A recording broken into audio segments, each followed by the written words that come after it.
وہ بابا فرید رحمت اللہ علیہ کے پاس ایک عورت آئی، کہنے لگی آخری بات کر دوں، آپ سیریس اتنا بیٹھے رہے. کہنے لگی حضور مجھے سونا چاہیے، گولڈ سونا چاہیے، بچی کی شادی کرنی. فرمانے لگے ابھی فتوحات نہیں ہوئی. صوفیہ کرام کی زبان میں نذرانے کو فتوحات کہتے ہیں. اچھا جب نذرانے آتے تھے نا تو صوفیہ کرام اسے مصلے کے نیچے رکھا دیتے، ادھر رکھ دو. پھر کوئی مستحق آتا، فرماتے مصلے کے نیچے جو ملے لے جاؤ، وہ لے جاتا. اللہ اکبر. میں نے پنجاب میں دیکھا وہ مرید کی حالت ایسی ہے کہ پیر کو پیسے دینے چاہیے، وہ بیچارہ پیر کی خدمت میں پیش کر، اور پیر صاحب جیب کو یوں آگے کر. میں نے کہا بھائی اب عجیب حال ہے، کس کو کیا سمجھائیں اور کیسے سمجھائیں. اللہ اکبر. آ گئی، سونا چاہیے. فرمایا ہمارے پاس کہاں سونا اور چاندی، کچھ بھی نہیں ہے. بس ضد ہو گئی، لے کے ہی جاؤں گی. فرمایا باہر جاؤ ایک پتھر لے آؤ. گئی پتھر لے کے آ گئی. بابا صاحب نے اس پر 3 بار سورہ اخلاص پڑھی، پھونکا تو پتھر سونا بن گیا.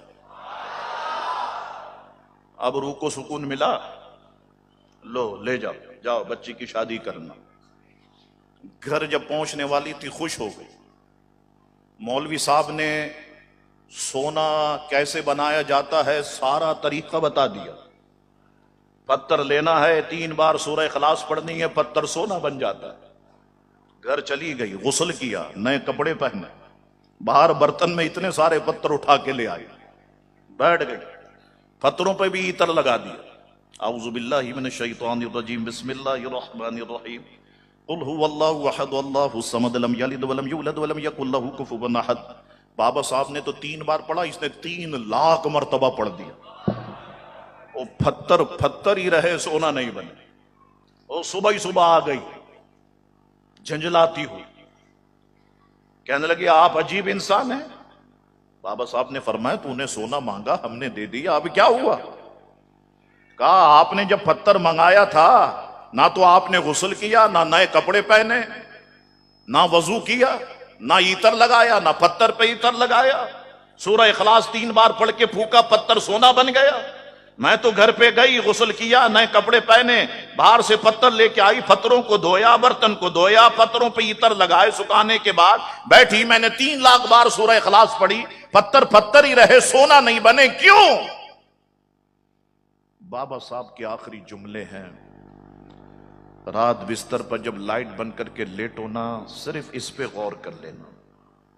بابا صاحب نے فرمایا بی بی سب کچھ ٹھیک تھا، تیرا غسل بھی ٹھیک، تیرا وضو بھی ٹھیک، تیرا عطر لگانا بھی ٹھیک، سب ٹھیک تھا. اس نے کہا سب ٹھیک تھا تو غلطی کہاں تھی؟ فرمایا تیرے منہ میں فرید کی زبان نہیں تھی. سب ٹھیک تھا، تیرے منہ میں فرید کی زبان نہیں تھی. کیا فرید بابا صاحب کی زبان زمرد کی تھی، یاقوت کی تھی، عقیق کی تھی؟ یہی تو گوشت کی زبان تھی. بابا صاحب نے اسے بچایا تھا گالیوں سے، اسے بچایا تھا شراب کے ناپاک قطرات سے، اسے بچایا تھا حرام کمائی سے. یہی وجہ تھی وہ کہتے پتھر سونا بن جائے تو پتھر سونا بن جاتے تھے. ہم نے اپنی زبان کو گندا کر لیا گالیوں سے، رشوت کی کمائی کھا کھا کے، سود کھا کھا کے ہم نے اپنی زبان کو گندا کر لیا. اے لوگوں، خدا کے لیے جب اللہ کے ولیوں کو مانتے ہو تو اللہ کے ولیوں کی مانتے کیوں نہیں ہو؟ ان کی باتیں مانو، ان کے بتائے ہوئے راستے پر چلو. انشاءاللہ تبارک و تعالی اللہ تعالی کا کرم ہوگا. ایمان اگر سلامت لے کے چلے گئے، خدا کی قسم یہ ہماری کامیابی ہوگی، یہ ہماری کامیابی.